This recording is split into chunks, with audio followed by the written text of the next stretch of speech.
जैसे कि इसके फर्स्ट लेक्चर में देख चुके थे कि आखिर आग जो है हमेशा ऊपर क्यों जाता है। जैसे कि आपको पता है कि ग्रेविटेशन की वजह से सारा चीज नीचे आता है, लेकिन आग जो है हमेशा ऊपर क्यों जाता है। इसके बाद देखे थे कि अग्नि का मतलब क्या है, अग्नि का निरुक्ति क्या है, व्युत्पत्ति क्या है। इसके साथ साथ हम लोग देखेंगे थे कि आग का काम क्या है, सिर्फ डाइजेशन करने में काम है या फिर कुछ और करने में काम है। ये सारा चीज जो है फर्स्ट लेक्चर में देखे थे। तो अगर आप फर्स्ट लेक्चर को नहीं देखे होगे तो प्लीज उस फर्स्ट लेक्चर को देखिए ताकि आपको सेकंड लेक्चर समझ में आए। तो खैर शुरू करते हैं हम लोग आयुर्वेद को सीखना ऐसी भाषा में। देखिए क्या लिखा है भाई साहब, सिंपल सा बोला है कि अग्नि का गुण। सुनिएगा, हम लोग अग्नि का गुण देखने वाले हैं। जैसे साहब आपका भी अपना गुण होगा, आप अच्छे हो सकते हैं, आप बहुत अच्छे हो सकते हैं, ये आपका क्या है, गुण है। उसी तरह से अग्नि का गुण है। और कितना गुण है भाई साहब, टोटल 6 गुण है। सुनेगा, टोटल 6 गुण है। और कौन कौन सा गुण है, तो पहले बोल रहा है भाई साहब कि इसका गुण है उष्ण। अब भाई साहब बोल रहे उष्ण कैसे गुण है भाई साहब, उष्ण होने से इसका लाभ क्या है, इसका फायदा क्या है। तो समझिएगा, उष्ण जो है भाई साहब एक तरह का हॉटनेस को बोलते हैं, जो हॉट चीज है उसी को उष्ण बोलते हैं। अब आग क्या होता है, आप कभी हाथ डालेगा आग में, है ना, पता चल जाएगा कि उष्ण है कि नहीं, तो वो भाई साहब उष्ण होता है ना। और उष्ण होने से क्या फायदा होता है, तो देखिए वो करता है दाह और पाक। समझेगा, दाह मतलब कि एक तरह का कौन पैदा करता है, दूसरी पाक, पाक मतलब पाकिस्तानी भाई साहब, यहाँ पाक मतलब कहते हैं एक का डाइजेशन में करता है। अगर उसके अंदर उसमें वाला प्रकृति नहीं होता या बोले तो प्रॉपर्टी नहीं होता तो डाइजेशन करता ही नहीं। तो इसलिए पहला प्रॉपर्टी याद रखेगा कि वो होता है उष्ण। दूसरा है तीक्ष्ण। भाई साहब तीक्ष्ण होने से क्या फायदा इसको मिलेगा, तो सुनेगा, तीक्ष्ण होने से क्या होता है कि पेनिट्रेटिंग होता है। जैसे कि आप जो खाना खा रहे हो, जो खाद्य पदार्थ मुंह में लिए हो, है ना, तो खाना को पेनिट्रेट कर सकता है, उसको पूरा छेद कर सकता है। तो ये चीज लिखा है, भेदन और लेखन, है ना, तो छेद कर सकता है, उसको तोड़ सकता है। क्योंकि हमको पता है कि जैसे रोटी खा रहे हो तो पूरा, जैसे कि आपको पता है कि आपको अल्टीमेट क्यों खाना खाते हो, आपको सेल तक न्यूट्रिशन पहुंचे, है ना, कार्बोहाइड्रेट प्रोटीन आपका सेल तक पहुंचे, आपके टिश्यू तक पहुंचे। तो वो चीज डायरेक्ट आप रोटी के फॉर्म में तो त्याग नहीं, क्योंकि सेल और टिश्यू जो होता है माइक्रोस्कोपिक लेवल होता है। फिर से सुनेगा, आपका सेल और टिश्यू जो होता है भाई साहब आपका माइक्रोस्कोपिक लेवल होता है। तो उसको सीधा आप रोटी खिला तो नहीं सकते हो, तो उसको हमको करना क्या है, माइक्रो से माइक्रो में कन्वर्ट करना है। फिर सुनेगा, माइक्रो से माइक्रो में कन्वर्ट करना है। अभी कब होगा, क्योंकि उसके पास तीक्ष्ण रहेगा, तब जब उसको काटने और भेदने का शक्ति रहेगा तब वो जो है ब्रेकडाउन होगा। तो यही बोल रहा है कि अग्नि को जो है दूसरा गुण है आपका तीक्ष्ण। तीसरा गुण भाई साहब क्या है, लघु। अब भाई साहब लघु क्यों है भाई साहब, समझिएगा, देखिए देखिए, अगर आप कोई चीज खाना खाते हो, समझिएगा, अगर आप कोई चीज खाना खाते हो तो अल्टीमेट उसको लघु करता है। क्यों, क्योंकि आपको पता है कि भारी जो चीज है खाना जो पचाने में थोड़ा सा मुश्किल होता है। देखिए यहाँ पे लिखा भी है कि अग्नि जो है भारी भोजन को, सुनेगा, भारी भोजन को, जैसे मान लीजिए पनीर खा लिए, आप किसी शादी ब्याह में गए, है ना, शादी ब्याह में जाकर खूब धर ठूस के जो है पनीर खा लिया। अब पनीर जो बोला जाता है भाई साहब बहुत ज्यादा मुश्किल होता है पचाने में। सुनेगा, यहाँ तक कि आपको पता ही होगा कि मांस जो होता है, मतलब कि जो नॉनवेज होता है, उसको पचाने में आपका लीवर का हालत खराब हो जाता है ना, आपका स्टमक का हालत खराब हो जाता है। लेकिन उससे भी ज्यादा हालत खराब होता है पनीर को पचाने में। क्यों, क्योंकि बहुत ज्यादा भारी होता है। या बोलते उड़द के दाल, उड़द का दाल भी बहुत भारी होता है। हम ऋतुचर्या में बहुत अच्छा समझाए थे कि कौन सा दाल भारी होता है और कौन सा दाल जो है हल्का होता है। इसके साथ साथ ये बताते हैं कि कौन सा दाल किस ऋतु में खाना चाहिए जिससे आपका स्वास्थ्य बना रहा है। तो खैर हमको अभी समझा रहे थे क्या भाई साहब कि आपका एक गुण क्या है, लघु। आपका गुण नहीं भाई साहब, अग्नि का गुण है, ठीक है। तो अग्नि का गुण क्या है, लघु है। तो लघु होने से क्या करता है कि बाकी जितना भी भारी सामान खा रहे हो, या चाहे पनीर खा रहे हो, चाहे उड़द की दाल खा रहे हो, तो उसको क्या करता है कि उसको पचा के शरीर को हल्का और शोषणीय बना देता है, मतलब कि ऑब्जॉर्बेबल फॉर्म में बनाता है। और ये ऑब्जॉर्बेबल फॉर्म में क्यों बना पाता है, क्योंकि ये लघु होता है। देखो सिंपल सा बात है भाई कि जैसे मान लो आप जैसा रहोगे वैसा ही तो सबको बनाओगे ना। जैसे कि मान लो आप अच्छा हो, आपका जो दोस्त बनेगा आपको, तो दोस्तों का क्या बना दोगे, आप अच्छा बना दोगे। आप खराब हो तो खराब, आपका दोस्त भी खराब बन जाएगा। तो ये बोल रहा है कि अग्नि क्या है, लघु है। तो जो भी आप भारी भारी खाना खा लिए, पनीर खा लिए, है ना, नॉनवेज खा लिए, तो उसको हल्का बनाता है। क्यों, एक हल्का नहीं रहेगा तो आपका सेल तक कैसे पहुंचेगा साहब, है ना, तो सेल कैसे ऑब्जर्व करेगा, तो उसको ऑब्जर्वर फॉर्म में कन्वर्ट करने के लिए इसके पास एक गुण होना चाहिए जो कि लघु गुण होना चाहिए, जो कि इसके पास होता है। ये भाई साहब कुछ लघु गुण है भाई साहब, ये सब गलत बात है। ये टेक्निकल वाले भैया थोड़ा सा गलत छाप दिए हैं। खैर देखिए यहाँ पे देखिए चौथा गुण है भाई साहब का चीज विशद। विशद क्या है भाई साहब कि समझिएगा कि एक तरह का साफ करने में हेल्प करता है। जैसे कि आपको पता है कि सारा चीज हमको क्या करना है, हमको स्रोत से भी लेके जाना है। मतलब कि सिंपल सा समझिएगा कि जैसे कि आपका शरीर में कफ जाम हो जाता है, समझिएगा कि आपका शरीर में मान लीजिए कफ है, और कफ क्या है, एक तरह से बोलो तो पानी जैसा है। आपके घर में अगर पानी पानी फैल गया तो उसको साफ करना होना चाहिए, तो यही साफ करता है और उसको चैनल को क्या करता है, एक तरह का कफ से दूर करता है, यही बोला है भाई साहब कि क्लीन करता है, क्लीनिंग प्रॉपर्टी रहता है। एक लाइन में सिंपल सा समझिए कि ये जो विशद गुण है, विशद गुण का काम क्या है, विशद गुण किसका है, अग्नि का गुण है ना। इसका काम क्या है कि क्लीनेस प्रोवाइड करता है, मतलब क्लीन करता है ना। और जिसके ये चीज लिखा है कि शरीर का चैनल जो होता है, जो कि स्रोतस होता है, वो क्या हो जाता है, उसमें गंदगी जमा हो जाता है या तो कफ जमा हो जाता है, और कफ को या फिर गंदगी को साफ करता है कौन, अग्नि। आपको पता ही है कि जो कफ है और पित्त है एक दूसरे का क्या है, दुश्मन है ना। तो ये चीज बोला है। फिर बोला है पांचवा क्या भाई साहब कि रुक्ष होता है, समझिएगा, रुक्ष होता है। तो इससे क्या फायदा होता है भाई साहब, जो रुक्ष होता है तो इसका फायदा ये होता है कि मान लीजिए आप कोई खाना खाए, ठीक है, वो खाना गीला है, समझिएगा, वो खाना गीला है तो उसको सुखाएगा, अब सुखाएगा तब तो हल्का होगा। कोई चीज मान लो सिंपल सा कि आप कपड़ा लेके जाते हो, ठीक ना, और कपड़ा के पानी में डाल दो, है ना, तो उसको उठाना, और जब सूख जाता है तब उठाना। तो देखना ध्यान से, जब पानी में रहता है तो क्या रहता है, भारी रहता है, और जब सूख जाता है तो क्या होता है, हल्का हो जाता है। और हमको हल्का ही करना है, क्यों भाई साहब, क्योंकि बारह बता रहे हैं कि हमको क्या करना है, हमको सेल के ऑब्जर्वर फॉर्म में कन्वर्ट करना है, ताकि सेल जो है उसको ऑब्जर्व कर ले। और सारा काम कौन कर रहा है, आपका अग्नि काम कर रहा है, मतलब कि एक तरह से बोलो तो HCl काम कर रहा है। तो ये चीज बोला है कि भोजन में मौजूद जो अत्यधिक गीलापन है या फिर जो नमी है उसको सुखाता है, ताकि पाचन जो है ठीक तरीके से हो सके। वही चीज हम समझा चुके हैं। अब देखिए भाई साहब क्या है कि सूक्ष्म होता है, सूक्ष्म मतलब कि माइक्रोस्कोपिक लेवल का होता है। अब माइक्रोस्कोपिक लेवल का क्यों होता है भाई, क्यों भाई, फिर से वही बात है, हमको सेल तक पहुंचाना है, असल माइक्रोस्कोपिक होता है ना, और सेल तक तभी पहुंच पाएगा जब माइक्रोस्कोपिक होगा। तो ये सारा गुण याद रखेगा, एग्जाम में पूछा जा सकता है आपसे, या फिर भाई में पूछा जा सकता है। क्या पूछा जाएगा साहब कि आप अग्नि का बताइए गुण। अब आप तो पहले इस सिंपल से पूछेगा कि अग्नि का कितना गुण होता है, याद रखेगा कि 6 गुण होता है। अब आपको कौन कौन सा होता है भाई साहब, याद रखेगा कि पहला उष्ण, दूसरा तीक्ष्ण, तीसरा है आपका उष्ण, भाई साहब फिर से गलत हो गया क्या, तो सिंपल से बोले क्या कि पहला उष्ण है, फिर दूसरा क्या है, तीक्ष्ण है, तीसरा आपका लघु है, चौथा आपका विशद है, रुक्ष है, और लास्ट है सूक्ष्म है। और क्यों है और इसका क्या क्या लाभ है, बहुत अच्छे से समझ में आया। देखिए सिंपल साहब, हम इतना सारा एक्सप्लेन इसलिए करते हैं साहब कि अल्टीमेट आप बस सुनते सुनते चीजें आपको याद हो जाए, नहीं तो आप डायरेक्ट नोट्स पढ़ते हो तो चीजें फिर रटना पड़ता है कि भाई लिखा हुआ रटो, है ना, रट उष्ण होता है, तीक्ष्ण होता है, लघु होता है, आपका विशद होता है, रट रहे हो भाई क्यों होता है, इससे क्या लाभ है ना। तो ये सब चीज जो है लेक्चर से ही समझ में आएगा। इसलिए अच्छा से जो है लेक्चर हमेशा देखिए, और लेक्चर को ऐसा कभी मत देखिएगा कि नाम क्या ही पढ़ा रहा है मास्टर जैसा, नहीं, ऐसा तो देखिएगा एज ए दोस्त देखेगा, भाई सब कोई दोस्त हमको बता रहा है ना।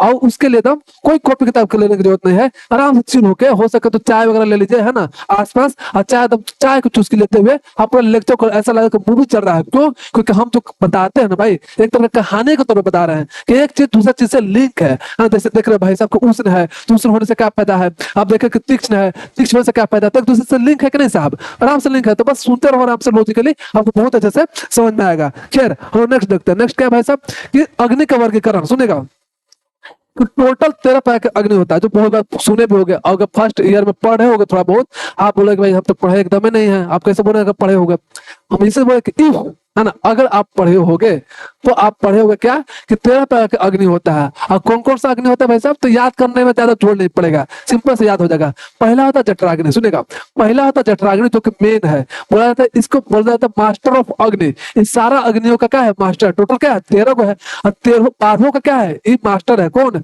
जठराग्नि है। तो एक तो हो गया जठराग्नि जो कि मेन अग्नि है, और 5 भूताग्नि है। भूताग्नि जैसे आपको पहले से पता ही होगा कि 5 प्रकार के महाभूत होता है, तो उसी महाभूत पे हम नाम रख दिया भूताग्नि, है ना। तो 5 तरह का भूताग्नि है, और 7 को धातु याद रखेंगे आप, रस हो गया, रक्त हो गया, मांस हो गया, मेद हो गया, अस्थि हो गया, मज्जा हो गया, शुक्र हो गया, है ना। इस 7 तरह का धातु नाम तो सुने ही होंगे साहब, और नहीं सुने होंगे तो भाई साहब सुन लो, है ना, अब इतने बोले कि डूब मरो अब सुन लो सिंपल साहब। तो ये चीज बताएं कि 7 तरह का धातु होता है, तो इस धातु के नाम पे धातुअग्नि हो गया। तो सिंपल सबसे क्या देखें कि एक तो जठराग्नि है भाई साहब, है ना, एक जठराग्नि का नाम ले लिए। पहले सुनिएगा ध्यान से पहले आपसे ये पूछा जाएगा कि जो 13 प्रकार का अग्नियां हैं किस बेसिस पे है, याद रखेगा, ये हमेशा सवाल पूछा जाता है, क्योंकि आगे हम लोग पढ़ेंगे कि 4 प्रकार का भी अग्नि होता है, सुनेगा, 4 प्रकार का भी अग्नि होता है और 13 प्रकार का भी अग्नि होता है। लेकिन 13 प्रकार का अग्नि किस बेसिस पे होता है, तो देखिएगा ये कार्य और स्थान के बेसिस पे है कि इसका काम क्या है और किस स्थान पर आता है, उस बेसिस पे हम 13 प्रकार का अग्नि देखें। उसमें से पहला है जठराग्नि जो कि मास्टर अग्नि है, जो कि मेन अग्नि है। मान लो एक हो गया भाई, है ना, कि भूताग्नि है। भूताग्नि मतलब कि पंच महाभूत का अग्नि, जैसे कि पृथ्वी वाला अग्नि हो गया, ये आपका अग्नि वाला अग्नि तो अग्नि है भाई साहब। अग्नि महाभूत भी होता है, जैसे कि आपको पता है पृथ्वी हो गया, आपका कुछ जल हो गया, जल महाभूत हो गया, आपका अग्नि महाभूत हो गया, आपका वायु महाभूत हो गया, और लास्ट आकाश महाभूत हो गया। ये 5 प्रकार का अग्नि होता है महाभूत के अकॉर्डिंग, तो ये बुरा है। ये वायु अग्नि हो गया, फिर आपके आकाश अग्नि हो गया, तो ये 5 प्रकार का भूताग्नि हो गया। तो ये हो गया भाई सब क्या, ये 5 हो गया, है ना। अभी देखिए धत्वाग्नि, धत्वाग्नि को चीज रसाग्नि हो गया, रक्ताग्नि हो गया। रस का अग्नि क्या बोलेंगे, रसाग्नि बोलेंगे। रक्त का अग्नि को क्या बोलेंगे, रक्ताग्नि बोलेंगे, है ना। मसाग्नि हो गया, मेदोग्नि हो गया। तो इसी तरह से इस 7 प्रकार का जो है आपका धातु के अकॉर्डिंग आपको अग्नि होता है। तो 7 हो गया, 1 + 5 + 7 टोटल कितना होता है। तो कितना काउंटिंग थोड़ी आता है मास्टर, हम तो बायोलॉजी के स्टूडेंट हैं, तो अभी आपको हेल्प कर देते हैं कि 13 होता है, ठीक है। तो टोटल जो है 13 अग्नि आपको बहुत अच्छे से समझ में आ गया, ठीक है। नेक्स्ट देखते हैं भाई साहब क्या है कि अब देखिएगा अग्नि का वर्गीकरण जो कि क्लिनिकल व्यू से है, समझिएगा। जब आप डॉक्टर बन जाएगा ना तो उसमें बहुत काम देगा। के प्रकार का होता है भाई साहब, इस 4 प्रकार का होता है। ये बोल रहा है कि किस बेसिस पे है भाई साहब, तो ये बेसिस आपका है बल और दोष। सुनेगा, ये है आधार जो आप देखेंगे कि 4 प्रकार का जो अग्नि होता है वो किस बेसिस पे है। तो ये आपके शरीर शारीरिक बल और आपके शरीर में कौन सा दोष प्रबल है। सुनेगा, आपके शरीर में कौन सा दोष प्रबल है। जैसे कि आपका हो सकता है आपके शरीर में अभी वात प्रबल हो सकता है पित्त प्रबल हो। अगर आपका शरीर में वात प्रबल है तो वो अग्नि को इफेक्ट करेगा, है ना। अगर पित्त प्रबल है तो अग्नि को इफेक्ट करेगा, और कफ प्रबल है तो आपको अग्नि को इफेक्ट करेगा। तो वही बोला है कि आपका शरीर का बल और दोष के आधार पे हम लोग अग्नि को 4 प्रकार के बांटते हैं। अब बात आता है भाई साहब कौन कौन सा आता है। देखिए पहला है मंदाग्नि। मंदाग्नि क्या होता है भाई साहब, मंदाग्नि मतलब होता है मंद अग्नि। मंद अग्नि मतलब कि जितना अग्नि निकलना चाहिए था उतना अग्नि नहीं निकल रहा है। तभी होगा जब आग पे आप पानी डाल दो, समझ, सिंपल सा समझिए। ये तभी होगा जब आग पे पानी डाल लो। और वात पित्त कफ में पानी कौन होता है, सिंपल सा बोलोगे कि भाई साहब कफ होता है। कफ क्या, पानी जैसा है। तो अगर आपके शरीर में, सुनेगा, अगर आपके शरीर में कफ ज्यादा हो गया या फिर अग्नि जो जहां पर अग्नि बन रहा है वहां पे कफ बढ़ गया, उससे क्या होगा कि आपका मंदाग्नि होगा, मंदाग्नि हो जाएगा। तो वही चीज बोल रहा है कि अगर दोष शरीर में जो है कफ बढ़ा रहेगा या फिर शरीर में जो दोष, जैसे मान लीजिए सिंपल सा आपका शरीर में क्या है कि कफ बढ़ गया, है ना। तो कफ का क्या है, वाटर लाइक प्रॉपर्टी है। तो ये आपका आग को क्या कर देगा, मंद कर देगा, मतलब कि कम कर देगा। इससे बोला कि मंदाग्नि हो जाएगा। अब ऐसे विषय से क्या प्रॉब्लम हो जाएगा, तो सिंपल सा मान लीजिए कि आपका मंदाग्नि है, सुनिएगा फिर से, आपका शरीर में मंदाग्नि हो गया, मतलब कि मंद अग्नि निकल रहा है। तो क्या होगा कि आप कोई खाना खाओगे ना तो बहुत देर से पचेगा। इसको सिंपल से समझो कि मान लो आप खाना बनाने जा रहे हो, चावल बनाना चाहते हो, है ना। और चावल बनाने के लिए क्या किए कि गैस चूल्हा उठाए, गैस चूल्हा पे आप रख दिए खाना को, है ना। और खाना को बनाने के लिए क्या किए, स्टार्ट कर दिया उसको स्टोव को, और क्या कर दिया कम फ्लेम कर दिया। सुनेगा, आप क्या कर दिया, उसको फ्लेम को कम कर दिया। अगर फ्लेम कम होगा तो क्या खाना पकने में क्या लगेगा, बहुत समय लगेगा। तो यही तो यहाँ हो रहा है कि आपका अग्नि जितना निकलना चाहिए था वो तो ना निकल के कम निकल रहा है। और जब अग्नि कम निकलेगा तो क्या होगा, देर से खाना पचेगा। ये चीज लिखा है कि थोड़ा भोजन भी, अगर मान लीजिए थोड़ा ही भोजन खाए, है ना, तो थोड़ा भोजन भी देर से पचता है, अब भारीपन लगता है। और भाई साहब कफ का तो सबसे फेवरेट गुण है भारीपन पैदा करना। अगर कफ बढ़ जाएगा आपका शरीर में तो आलस से पैदा होगा, आपका भारीपन पैदा होगा। अगर कफ का नहीं जानता हो तो कफ का लेक्चर देख लीजिएगा साहब, है ना। कफ का लेक्चर बहुत अच्छा से समझाया है कि कफ क्या क्या करता है, 5 प्रकार का कफ होता है, 5 प्रकार का क्या काम है ना, अच्छा से समझा है। तो खैर अगर मान लीजिए आपके शरीर में पित्त बढ़ गया, है ना, तो क्या करेगा, तीक्ष्णाग्नि करेगा। अब ऐसा तीक्ष्णाग्नि का मतलब कि आवश्यकता से अधिक अग्नि निकलने लगा। अब मान लीजिए आवश्यकता से अधिक अग्नि निकलने लगेगा, फिर जो आप खाना बना रहे थे इस बार सोचा था कि भाई फिल्मा लगता है कम रह गया, सब ज्यादा कर देते हैं, और ज्यादा इतना कर दिया कि बहुत आवश्यकता से अधिक कर दिया। तो इससे क्या होगा भाई साहब, इससे क्या होगा कि आपका भारी भोजन भी जो है अति शीघ्र पक जाएगा। अब कितना भारी भोजन ले लो, है ना, मतलब जो आपका पहले 1 घंटा में खाना पड़ रहा था अब 5 मिनट बनकर तैयार हो जाएगा। वही आपका शरीर के अंदर है, बहुत लॉजिकली है भाई, रटने वाला चीज नहीं है, बहुत लॉजिकल है। तो उसी तरह से कि आपका मंदाग्नि में क्या था, बहुत स्लो डाइजेशन था, अब डाइजेशन क्या होगा, बहुत फास्ट हो गया। क्यों, क्योंकि आपका पित्त आ गया। पित्त का काम क्या है, जलाना काम है ना। तो ये चीज बोला कि बहुत जल्दी हो जाएगा। अब एक तरह का रोग होता है जिसका नाम है भस्मक रोग। अब ऐसा भस्मक रोग क्या होता है, वैसा भस्म मतलब तो भस्म कर देना, भस्म मतलब कि जला देना। जैसे कि भस्मासुर का नाम सुने होंगे, एक शंकर जी थे, है ना। शंकर जी से एक भक्त था, शंकर जी के भक्त एक से एक रहता है ना, मतलब जबरदस्त भक्त रहता है। तो एक जबरदस्त भक्त में से एक भक्त का नाम था उनका क्या, भस्मासुर, है ना। सुर मतलब होता राक्षस, है ना। तो राक्षस था, लेकिन किस तरह का राक्षस था, भस्मासुर था। तो गया, अब बोला क्या कि भगवान सुनिए हमको एक वरदान दीजिए। शंकर जी बोले भाई साहब क्या वरदान चाहिए, बोलो दे देते हैं, क्योंकि शंकर जी तो सोचते नहीं देने से पहले, तुरंत ही दे देते हैं। तो शंकर जी बोले कि भाई बताओ क्या चाहिए तुमको। तो भस्मासुर बोला कि भगवान जी हमको एक वरदान दीजिए कि किसी के सर पर अगर हाथ रखेंगे तो भस्म हो जाएगा, भस्म मतलब कि वो जल के राख हो जाएगा। तो शंकर जी बोले तथास्तु, तो तुमको वरदान देते हैं हम। और जैसी वरदान दिया ना साहब, तो जो भस्मासुर था शंकर जी को जलाने चल दिया। मतलब कि सोना क्या, देखिए सिंपल से उसका थ्योरी क्या था, अब क्या इतना सही कितना गलत हमको नहीं पता भाई साहब, हम जो कहानी सुने बता रहे हैं आपको सिंपल सा। उसका थ्योरी सिंपल सा इतना था कि जो पार्वती जी थे वो पार्वती जी को पसंद करने लगा और सोचा क्या कि पार्वती जी से हम शादी करेंगे, है ना। पार्वती जी से शादी कब करेंगे, जब शंकर जी नहीं रह पाएंगे, है ना। जब तक शंकर जी जिंदा रहेंगे तब तक कैसे शादी करेंगे, है ना। तो उसको खत्म करने के लिए क्या किया कि पहले भस्मासुर अपना एक वरदान मांग लिया कि भाई साहब किसी के सर पे हाथ रखे तो भस्म हो जाए, खत्म हो जाए। और जब शंकर जी वरदान दे दिए तो जाके शंकर जी को भस्म करने लगा और शंकर जी लगे भागे। तो फिर आगे का कहानी अलग है, तो कैसे कैसे बचे, फिर विष्णु जी बचाए थे, तो क्या वो अलग बात है। तो अल्टीमेट जो है भाई साहब भस्म मतलब होता है राख कर देना, वही बुरा है कि एक तरह का रोग हो जाएगा जिसका नाम है भस्मक रोग। और भस्मक रोग मतलब कि भस्म कर देगा, कितना भी खाना खा लो उसको सारा चीज को क्या करेगा, भस्म कर देगा, जल्दी जल्दी खाना पचेगा, है ना। जल्दी जल्दी आपका क्या होगा, एक तरह का भूखड़पन ही हो जाएगा। भूखड़पन मतलब कि जल्दी जल्दी भूख लगेगा, तो वही चीज बुरा आपका भोजन को भस्म कर देने वाली अग्नि को ही क्या कहते हैं, भस्म अग्नि रोग कहते हैं। अब मान लीजिए कि वात बढ़ गया आपके शरीर में, वात बढ़ गया, तो देखिए वात जो है ना भाई सब चंचल है। जब वात पढ़ाए थे, चाहे वात चैप्टर पढ़ाए थे या फिर प्रकृति में वात प्रकृति पढ़ाए थे, दोनों जगह बताए थे कि वात जो है भाई साहब आपका चंचल है। और चंचल मतलब क्या, कभी खुश हो जाएगा कभी नाराज हो जाएगा। तो यही चीज इसका काम है, मतलब कि कभी ज्यादा पचा देगा कभी कम पचा देगा। ये विषम अग्नि मतलब कि इरेगुलर, वही चीज बोल रहा है कि कभी ठीक पचता है तो कभी क्या है नहीं पचता है, तो कभी दस्त हो जाता है कभी कब्ज हो जाता है। मान लीजिए कभी दस्त हो गया मतलब कि डायरिया पकड़ लिया, इतना ज्यादा डाइजेशन जल्दी जल्दी हुआ कि पतला पैखाना स्टार्ट हो गया, या फिर कब्ज हो जाता है, कॉन्स्टिपेशन हो जाता है, मतलब कि इंडाइजेशन का प्रॉब्लम हो जाता है। तो ये इंडाइजेशन का कब होगा प्रॉब्लम, जब आपका खाना अच्छा से नहीं पचेगा। तो ये देखिए बात का गुण है, चंचल है, कभी बहुत ज्यादा तो कभी ना, है ना। तो ये चीज आपको समझ आया कि जब बात रहेगा तो ये विस्माग्नि हो जाएगा। अब बोलोगे भाई कि सबसे बेस्ट अग्नि कौन है, तो भाई साहब सबसे बेस्ट है समाग्नि। भाई समाग्नि मतलब कि सम मतलब बैलेंस स्टेट। अगर आपके शरीर में बैलेंस स्टेट में अग्नि निकलेगा तो उसी को बोलते हैं समाग्नि। तो ये चीज बुरा है कि त्रिदोष साम्य होता है। त्रिदोष साम्य मतलब कि तीनों दोष वात पित्त कफ, अगर आपके शरीर में वात पित्त कफ जो है बैलेंस स्टेट में रहता है तो वो होता है समाग्नि। आपको पता ही है तीनों दोष सबसे बैलेंस हो जाएगा तो कोई किसी प्रकार का बीमारी नहीं होगा और डाइजेशन भी अच्छा से होगा। तो ये चीज बुरा है कि उचित समय पे सम्यक पाचन होता है और आरोग्य का लक्षण होता है। सम्यक पाचन मतलब कि प्रॉपर डाइजेशन होता है। आपको बहुत अच्छे से चीज समझ में आया, आप बहुत लिखा भी है भाई साहब। एक टेबल जो है ना याद कर लीजिएगा। क्या याद कर लीजिएगा भाई साहब, को बात रहता है तो कौन सा अग्नि होता है, विस्माग्नि होता है।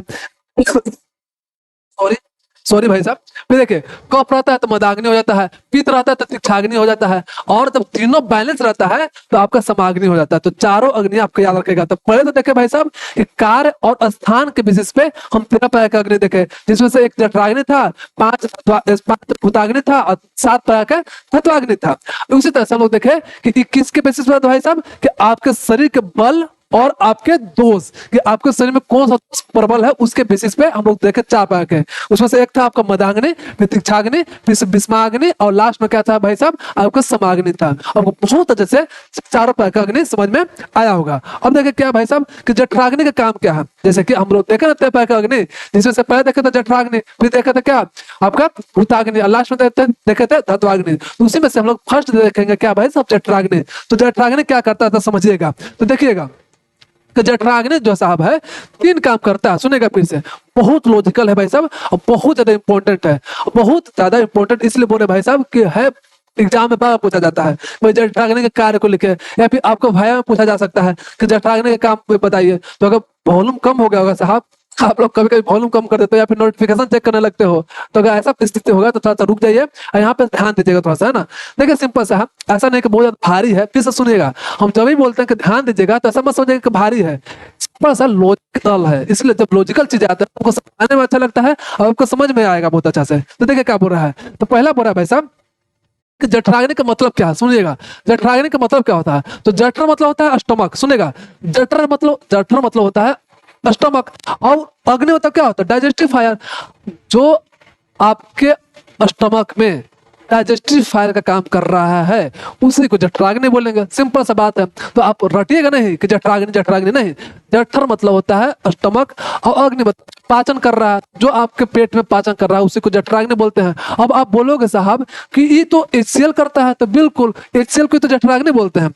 एनालोगस है, एग्जैक्ट नहीं बोल सकते हैं, एनालोगस बोल सकते हैं। तो खैर आपको समझ में आया। तो पहले देखिए सिंपल सा कि 3 काम करता है। पहला काम क्या करता है भाई साहब? अस्तुल पाक करता है। अस्तुल मतलब कि माइक्रो डाइजेशन करता है। माइक्रो नहीं भाई साहब, मैक्रो डाइजेशन करता है। जैसे मान लीजिए कि आप खाना लिए, आप खाना क्या है, जैसे कि चावल ले सकते हैं, रोटी ले सकते हैं, सब क्या है? माइक्रोस्कोपिक है, मतलब कि बड़ा बड़ा टुकड़ा है। और सेल क्या है? माइक्रोस्कोपिक है।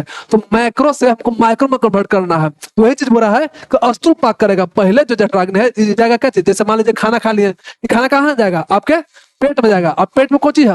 जठराग्नि है। तो जठराग्नि क्या करेगा? अस्तुल पाक करेगा। जो माइक्रोस्कोपिक जो खाना खाए हैं, जो बड़ा बड़ा टुकड़ा खाए हैं, उसको डाइजेशन करेगा। यही चीज लिखा है भाई साहब कि चतुर्विध अन्नपान का पाचन करता है। मतलब सिंपल सा बोला है कि जो हम भोजन करते हैं, चाहे रोटी खाते हैं, चाहे चावल खाते हैं, चाहे फल खाते हैं, वो बहुत बड़ा होता है या फिर बहुत कॉम्प्लेक्स होता है। हमको पता ही है कि डाइजेशन का डिफिनेशन ही है, जो कॉम्प्लेक्स फॉर्म को सिंपल फॉर्म में कन्वर्ट करे उसी को डाइजेशन बोलते हैं। तो यही चीज बोला है कि जो बड़ा और कॉम्प्लेक्स होता है, हमारा शरीर इसे सीधा क्या करता है? उसको सोख नहीं सकता। पता है क्यों नहीं सोख सकता है? क्योंकि सेल क्या माइक्रोस्कोपिक है ना। तो यही सोख नहीं सकता है, इसलिए जठराग्नि जो है सबसे पहले इसको छोटे और सरल टुकड़ों में तोड़ता है। ये चीज आपको समझाया है। तो ये आपको समझ में आया कि पहला अस्तुल पाक। अस्तुल पाक मतलब कि मैक्रो डाइजेशन करेगा। फिर है विवेचन, दूसरा है विवेचन। अब मान लीजिए कि डाइजेशन हो गया, मतलब जो खाना खाए थे उसका मैक्रो डाइजेशन हो गया, उसी को बोलते हैं अस्तुल पाक। अस्तुल पाक आपका कंप्लीट हो गया। अब क्या होगा कि इसका 2 पार्ट होगा। 2 पार्ट भाई साहब कौन कौन? एक सार पार्ट होगा, एक कीट पार्ट होगा। अब बात आता है सार पार्ट क्या है और कीट पार्ट क्या है। समझिए कि मान लीजिए कोई चीज आप खाना बनाते हो, चाहे कुछ भी करते हो, कोई भी काम करते हो, तो एक क्या होता है, जैसे मान लो कि आप खाना बना रहे हो, तो खाना बनाते वक्त आप कुछ काटते हो, है ना, या फिर कुछ भी करते हो, तो उससे अपशिष्ट पदार्थ भी तो निकलता है। अपशिष्ट पदार्थ मतलब जो आपको नहीं चाहिए। मान लीजिए मार्केट में गए, है ना, अब मार्केट से कोई सब्जी लेके आए, अब सब्जी लेके आए तो ऐसा तो नहीं होता कि सब सब्जी उठा के डाल देते हो बर्तन में, नहीं डालते हो ना। तो जो खराब होता है उसको बाहर में करते हो। तो उसी तरह से जो डाइजेशन हुआ, तो डाइजेशन के बाद क्या हुआ? एक सार पार्ट हुआ। सार पार्ट मतलब कि जो न्यूट्रिएंट है, जो आपके शरीर के लिए इंपॉर्टेंट है, उसको बोलते हैं सार पार्ट। ठीक है। और एक होता है किट पार्ट, जो आपको शरीर के लिए जरूरत नहीं है, जो वेस्ट प्रोडक्ट है, वो किट पार्ट हुआ। तो दोनों का जो वर्गीकरण है या तो दोनों को अलग अलग करता है कौन? आपका जठराग्नि। तो पहला भाई साहब क्या करता है? इसका काम, इसका अस्तुल पाक काम था। और दूसरा काम था भाई साहब विवेचन करना। विवेचन मतलब कि सेपरेशन करना। किसका सेपरेशन करना? आपका सार पार्ट का और कीट पार्ट का, दोनों का सेपरेशन करना काम है आपका जठराग्नि का। और क्यों करना काम है? तो आपको समझ में आया भाई साहब, सार पार्ट को हमको शरीर की जरूरत है और कीट पार्ट को शरीर से बाहर निकालना है, तो आपका विवेचन कर दिया। तो यही लिखा है भोजन को सार और कीट में अलग करता है, उसी को बोलते हैं विवेचन। लास्ट भाई साहब अनुग्रह। तीसरा काम है भाई साहब इसका क्या? कि अनुग्रह करना। अनुग्रह मतलब कि जैसे कि हम लोग देखे थे कि 13 प्रकार का अग्नि था, तो एक तो खुद हो गया जठराग्नि, बाकी 12 प्रकार का जो अग्नि है ना, उसको क्या देता है? कि बल और ऊर्जा देता है। सुनेगा, बल और ऊर्जा देता है। इसलिए तो भाई साहब मास्टर ऑफ अग्नि है ना, क्योंकि क्या कर रहा है? बाकी सबको अग्नि भी दे रहा है और बल भी दे रहा है। तो यही लिखा है कि शेष 12 अग्नियों का क्या है भाई साहब? बल और ऊर्जा देता है। तो सवाल पूछा जाएगा कि कौन जो है 12 प्रकार के अग्नि को आपको बल और ऊर्जा देता है, तो याद रखेगा कौन देता है भाई साहब? आपका जठराग्नि। तो बहुत अच्छे से आपको समझ आया होगा कि जठराग्नि का काम क्या क्या है। 3 काम था। एक था अस्तुल पाक, दूसरा था विवेचन मतलब कि अलग अलग करना, और लास्ट था अनुग्रह मतलब कि 12 अग्नि को बल और ऊर्जा प्रदान करना। अब देखिए भाई साहब भूताग्नि। अब भूताग्नि क्या भाई साहब समझिएगा? भूताग्नि मतलब कि 5 महाभूत का अग्नि। ये देखिए सिद्धांत है भाई साहब। भूताग्नि का काम लिखा हुआ है कि विजातीय से सजातीय बदलना। अब बोलोगे कि विजातीय क्या होता है भाई साहब, सजातीय क्या होता है? तो विजातीय मतलब क्या होता है भाई साहब कि फॉरनर, मतलब जैसे मान लो आप एक एग्जांपल समझिए कि ऐसा मत समझिएगा कि जैसे कि आपको पता है कि जो भी आप खाना खाते हो ये 5 महाभूत से बना है। फिर से सुनेगा, जितना भी कुछ खाना खाते हो वो किससे बना है? 5 महाभूत से बना है। और आपका शरीर में क्या बना है? 5 महाभूत से बना है। तो जो आप खाना खा रहे हो, मान लो ऐसा कुछ खाना खाया जिसमें पृथ्वी महाभूत है, तो आपके शरीर को पृथ्वी महाभूत को बढ़ाएगा। सिंपल सा बात है भाई साहब, जैसा खाना खाओगे वैसा आपको इफेक्ट पड़ेगा। अगर मान लो कि आप प्रोटीनस खाते हो, अगर ये सब चीज नहीं समझाता है तो आप मॉडर्न वाला समझिए कि अगर मान लो ऐसा सामान खाते हो जिसमें प्रोटीन हो तो आपका शरीर में क्या बढ़ेगा, प्रोटीन बढ़ेगा। अगर ऐसा चीज खाते हो जिसमें कार्बोहाइड्रेट हो तो आपका शरीर में क्या बढ़ेगा, कार्बोहाइड्रेट बढ़ेगा।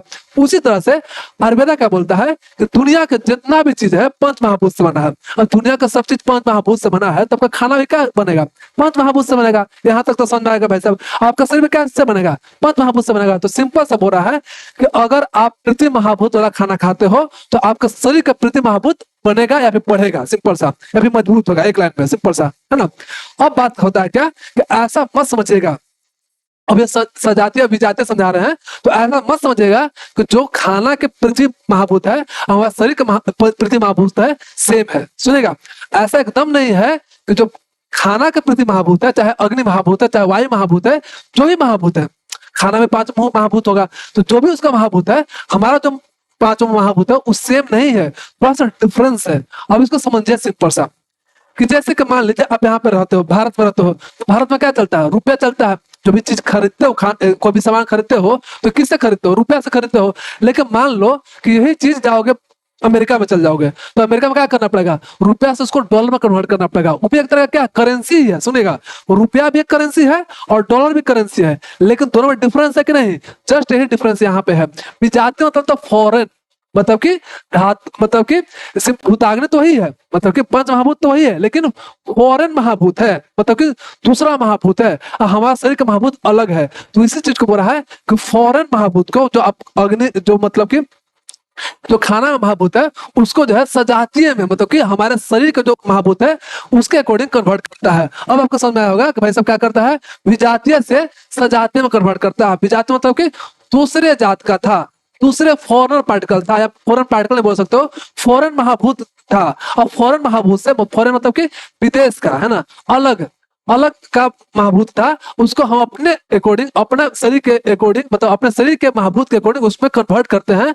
अब ये चीज जो है भाई साहब कौन करता है, भूताग्नि करता है, याद रखिएगा, भूताग्नि करता है। भूताग्नि सिंपल सा समझ में आया होगा, विजातीय से सजातीय में कन्वर्ट करता है। बहुत अच्छा समझाए होंगे। देखिए अल्टीमेट ये चीजें समझ में आता ही नहीं है, विजातीय क्या है, सजातीय क्या है, इसको रटते हैं बच्चा लोग, हम खुद रट देते हैं कि विजातीय से सजातीय में कन्वर्ट करता है, विजातीय से सजातीय में कन्वर्ट करता है, विजातीय से सजातीय में कन्वर्ट करता है। वैसे विजातीय मतलब क्या, बराती है क्या, बराती नहीं साहब, विजातीय मतलब कि फॉरेन पार्टिकल टाइप के बोल सकते हैं, फॉरेन महाभूत। तो ये देखो यहाँ पे लिखा है कि जो पृथ्वी अग्नि है, मतलब पृथ्वी, जो पृथ्वी तत्व है भोजन में, तो ये बोला है कि जो पृथ्वी तत्व भोजन में है वो भाग जो उनका शरीर के पार्थिव द्रव को पुष्ट करता है। सिंपल सा की बात नहीं समझाओगे तो सिंपल से समझ में आएगा। क्या बोला है कि मान लीजिए आप जो चीज खाते हो वो पृथ्वी महाभूत का है, तो वो क्या करेगा कि आपका शरीर का जो पृथ्वी महाभूत है उसको पुष्ट करेगा, मतलब उसको स्ट्रेंथ प्रोवाइड करेगा। और डायरेक्ट स्ट्रेंथ नहीं प्रोवाइड कर सकता, उसको कन्वर्ट करता है। और कन्वर्ट कौन करता है भाई साहब, याद रखेगा कि लिवर करता है, ये फिल्टर या फिर कन्वर्टर का काम करता है। जैसे कि रुपया पैसा था, रुपया पैसा से इसको क्या बदल दिया, करेंसी में, डॉलर में बदल दिया। तो ये चीज बोल रहा है कि विजातीय था, सुनेगा, विजातीय था यानी कि हेट्रोजिनस फूड एलिमेंट था। फूड एलिमेंट मतलब कि महाभूत, अलग अलग महाभूत का था फूड एलिमेंट, और उसको क्या कर दिया, सजातीय में कर दिया, मतलब कि होमोजीनस में कर दिया। होमोजीनस मतलब कि एक जैसा, बॉडी एलिमेंट में कन्वर्ट कर दिया। ठीक है, तो ये चीज बोल रहा है कि भोजन के पृथ्वी तत्व और हमारे शरीर के पृथ्वी तत्व में अंतर होता है। ये चीज तो तब से समझा रहे हैं साहब कि जो हमारे शरीर का पृथ्वी तत्व जो है और जो भोजन के पृथ्वी तत्व है वो दोनों में डिफरेंट है, अलग है, इसीलिए हम इसको कन्वर्ट करते हैं। इसको आप सिंपल सा मॉडर्न से भी समझ सकते हो। मॉडर्न में भी पढ़ाया जाता है, क्या पढ़ाया जाता है भाई साहब कि लिवर क्या करता है, आपका लिवर करता है ग्लूकोज, अमीनो एसिड और फैट का मेटाबॉलिज्म ट्रांसफॉर्मेशन करता है। वहां भी ट्रांसफॉर्मेशन होता है, यहाँ भी ट्रांसफॉर्मेशन हो रहा है। क्यों, क्या कि यहाँ पे फॉरेन था, फॉरेन को सजातीय में कन्वर्ट कर रहा है, मतलब विजातीय से सजातीय में कन्वर्ट कर रहा है। तो यहाँ भी एक तरह का मेटाबॉलिक क्या होता है, ट्रांसफॉर्मेशन होता है। जैसे आप नाम सुने होंगे ग्लाइकोजिनेसिस का, ग्लाइकोजिनोलाइसिस का, प्रोटीन मेटाबॉलिज्म का, या फिर आप फैट मेटाबॉलिज्म का। ये सब क्या है, ये सब किस तरह का प्रोसेस है, एक तरह का ट्रांसफॉर्मेशन प्रोसेस है। ट्रांसफर हो रहा है एक फॉर्म से दूसरे फॉर्म में हो रहा है, और यही चीज यहाँ पे आयुर्वेदा बोलता है, भूताग्नि का कॉन्सेप्ट बोलता है। तो ये चीज आपको बहुत अच्छे से समझ में आया होगा कि भूताग्नि का कार्य क्या है, काम क्या है। अब लास्ट भाई साहब धत्वाग्नि का काम क्या है, सुनेगा, धत्वाग्नि का काम क्या है। तो देखिए क्या बोल रहा है कि धत्वाग्नि का काम क्या है भाई साहब, समझिएगा। कहाँ भाई साहब पेन है, हाँ, धत्वाग्नि का काम क्या है। हाँ भाई साहब हम देख रहे थे कि फोकस ठीक है कि नहीं, फोकस तो ठीक है साहब।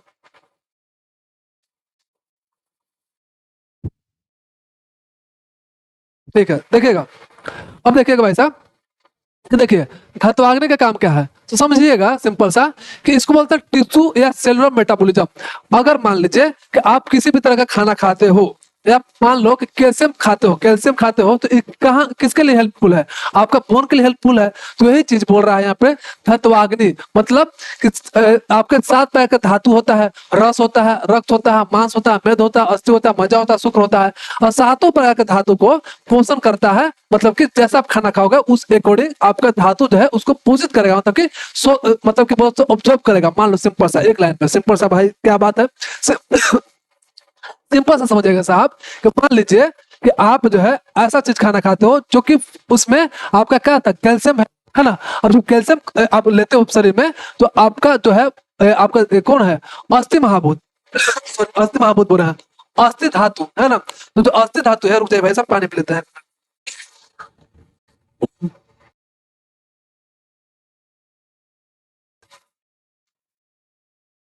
सुनेगा साहब, तो हम बोले क्या कि मान लीजिए आप कोई चीज खाना खाते हो उसमें कैल्शियम है, तो जब कैल्शियम को ऑब्जर्व कौन करेगा, अस्थि महाभूत करेगा, क्योंकि बॉन्ड उससे मजबूत होता है। तो वही चीज बोल रहा है कि धात्वाग्नि क्या करता है भाई, फंक्शन ऑफ धात्वाग्नि क्या है कि मान लीजिए कि जो न्यूट्रिएंट बना, जो जठराग्नि के थ्रू न्यूट्रिएंट बना, सुनेगा जठराग्नि क्या किया, न्यूट्रिएंट बनाया है ना, आपका आहार रस बनाया था, आहार रस बन गया, मतलब कि पोषक तत्व बन गया, न्यूट्रिएंट बन गया। अब न्यूट्रिएंट पहुंचाना है हमको प्रत्येक धातु के पास, है ना, प्रत्येक धातु होता है कि प्रत्येक टिश्यू के पास पहुंचाना है। तो वही चीज यहाँ पे बोल रहा है कि जो पोषक तत्व है धात्वाग्नि के पास जाएगा।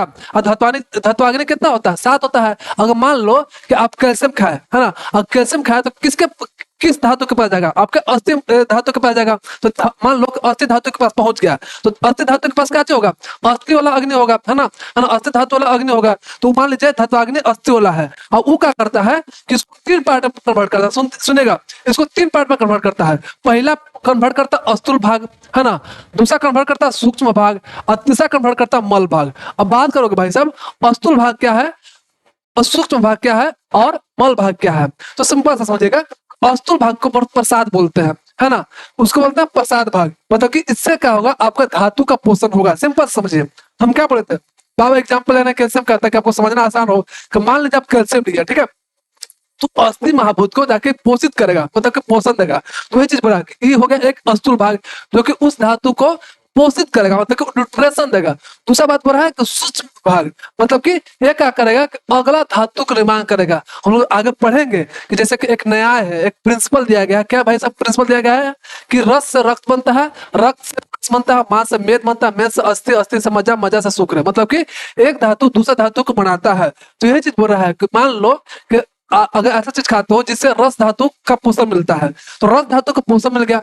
और दूसरा क्या होगा कि सूक्ष्म भाग बनेगा, जो खाना खाए हो उसका जो सूक्ष्म भाग बनेगा। और सूक्ष्म भाग का काम क्या होगा, जो अगला धातु है, रस का मतलब क्या होता है, रक्त होता है, तो रक्त के पास जाएगा और रक्त को निर्माण करेगा। सिंपल सा पहले क्या किया कि जो आप खाए उसके अकॉर्डिंग उसका आपका पोषण दिया, और दूसरा क्या किया कि जो दूसरा चीज बचा, मतलब जो सूक्ष्म भाग बचा, वो अगला धातु बनाने में हेल्प करेगा। और तीसरा क्या भाई साहब, मल भाग, जो कि एक्सक्रेटरी प्रोडक्ट है, जो आपके शरीर के लिए इंपॉर्टेंट नहीं है, उसको बाहर निकाल देगा। तो सिंपल सा एक लाइन में बोले भाई साहब कि आपका जो पोषक रस है, जो कि आपका कौन जठराग्नि काम किया था, है ना, उसको क्या किया, धात्वाग्नि के पास गया, और धात्वाग्नि 3 पार्ट में बांट गया दिया। एक स्थूल पार्ट उसको पोषित किया, जैसा आप खाना खाए जिस तरह का खाना है उस तरह का आपको धातु को पोषित किया। दूसरा का सूक्ष्म भाग, सूक्ष्म भाग में क्या है भाई साहब कि अगला धातु का निर्माण करने में हेल्प करेगा। और लास्ट है आपका क्या, मल भाग, जो कि शरीर से बाहर निकाल देंगे। तो ये चीज जो है आपको बहुत अच्छे से समझ में आ गया भाई साहब।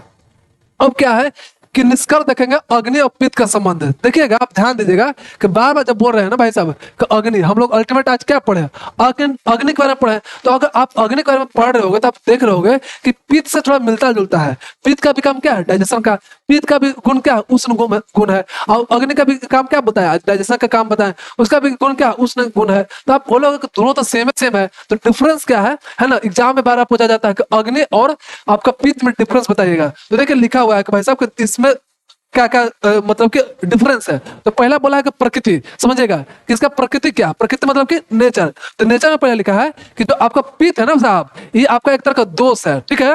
ये एक तरह का दोष है जिसमें क्या कौन सा महाभूत होता है, तो आपको पता ही है कि जल और अग्नि महाभूत होता है। जबकि अग्नि जो है भाई साहब एक तरह का शुद्ध पाचन शक्ति है, समझिएगा। अगर इन्हें समझाया होगा तो हम समझाते हैं अपने भाषा में, समझिएगा।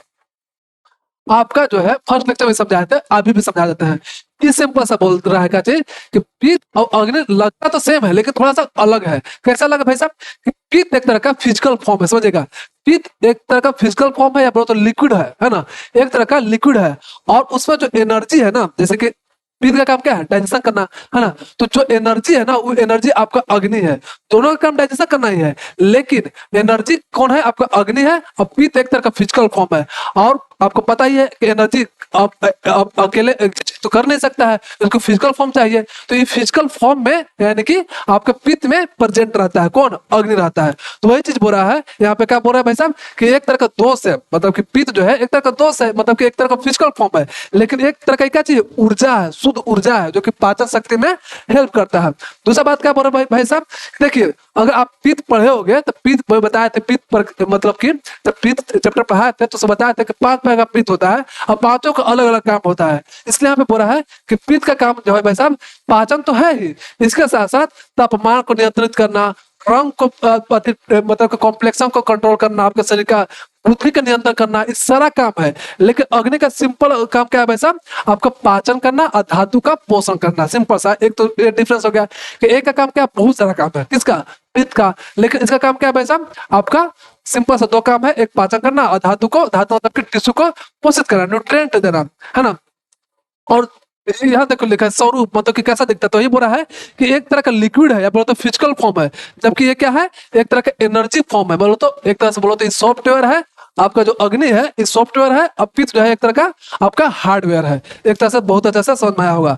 अब देखिए भाई साहब कि यही चीज जो है क्या बोल रहे हैं, आपका चरक जी बोल रहे हैं कची कि बोल कह रहे हैं कि अग्नि रेवा शरीर पिता अंतर्गत, मतलब जो भी समझाया ना साहब वही चीज बोल रहे हैं। बोल रहे हैं क्या कि शरीर में अग्नि पित्त के अंतर्गत आता है, सिंपल सा। तो बोले एक लाइन में कि पित्त एक तरह का ब्रॉड टर्म है, पित्त एक तरह का ब्रॉड टर्म है, उसी पित्त के अंतर्गत कौन क्या आता है, अग्नि आता है। इसी चीज को बोले हैं अग्नि रेव शरीर पिता अंतर्गत, मतलब कि जो अग्नि है, जो आपके शरीर में अग्नि है वो किसके अंतर्गत आता है, आपके पित्त के अंतर्गत आता है, उसी के अंतर्गत आता है। तो ये चीज आपको कौन बोले, आपके चरक साहब बोल चुके हैं। अब समझिएगा कि फाइनल हम लोग देख रहे हैं कि क्या क्या हम लोग पढ़े हैं, है ना। एक लाइन में समझिएगा कि आज क्या क्या पढ़े, और इस तरह से आज का चैप्टर पूरा अच्छा से समाप्त हो जाएगा। देखिएगा क्या बोल रहे हैं कि देखिए हम लोग पहले लिए थे आहार, मतलब कि खाना लिए थे, ठीक है ना। अब खाना लेने के बाद क्या हुआ कि जठराग्नि के पास गया, है ना, जठराग्नि पढ़े थे, और जठराग्नि क्या कहता है, उसको डाइजेस्ट किया था, डाइजेस्ट किया, और डाइजेस्ट करने के बाद क्या बनाया था, आहार रस बनाया था।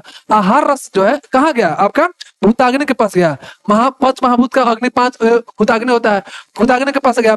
अब भूताग्नि जो है आपको इसके बाद वो अपना भूताग्नि जो है अपने अकॉर्डिंग जो है उसका डाइजेशन हुआ, और उसके अकॉर्डिंग अपना पोषित किया, और उसी अकॉर्डिंग आपका शरीर के अंदर जो भी पंच महाभूत के अकॉर्डिंग मान लीजिए जो भी आप खाना खाए हो, जो भी उस खाना में जो है महाभूत प्रेजेंट होगा, वही महाभूत आपके शरीर में जाएगा और जाकर आपका उसको पोषित करेगा। तो ये चीज बढ़ा भूताग्नि के पास गया, है ना। और भूताग्नि के पास के बाद क्या होगा, धात्वाग्नि के पास गया, और धात्वाग्नि के पास जाने के बाद क्या होगा, अल्टीमेट आपके धातु के पास जाएगा। धातु मतलब कि टिश्यू के पास जाएगा। आपको पहुंचाना कहाँ था, टिश्यू के पास ही तो पहुंचाना था साहब, क्योंकि टिश्यू को तो न्यूट्रिशन देना है, या फिर तुम बोलो तो सेल के तो न्यूट्रिशन देना है। तो इसी तरह से अगर आप ध्यान से देखोगे कि हम पढ़ रहे थे अग्नि, सुनेगा हम पढ़ रहे थे अग्नि, लेकिन हम लोग अल्टीमेट पढ़े डाइजेशन, कि आपके शरीर में जो है डाइजेशन कैसे कैसे काम कर रहा है, और कैसे काम कर रहा है भाई साहब, अग्नि के थ्रू काम कर रहा है। तो इसी तरह से आज का लेक्चर समाप्त होता है। और अब जो है इसका आप पीडीएफ जो है टेलीग्राम पे डाउनलोड कर सकते हो। आप टेलीग्राम का लिंक आपको इस वीडियो के डिस्क्रिप्शन में मिल जाएगा, वहां पे जाइएगा, वहां पहले का भी वीडियो मिल जाएगा, और वहां का पहले का भी नोट्स आपको बहुत अच्छे से मिल जाएगा, आप वहां देखिएगा। और इसी तरह से आज का लेक्चर समाप्त होता है। ऐसे ही मुस्कुराते रहिए और जिंदगी में कुछ बेहतरीन कीजिए। तब तक के लिए नमस्कार, अगला वीडियो में मिलते हैं।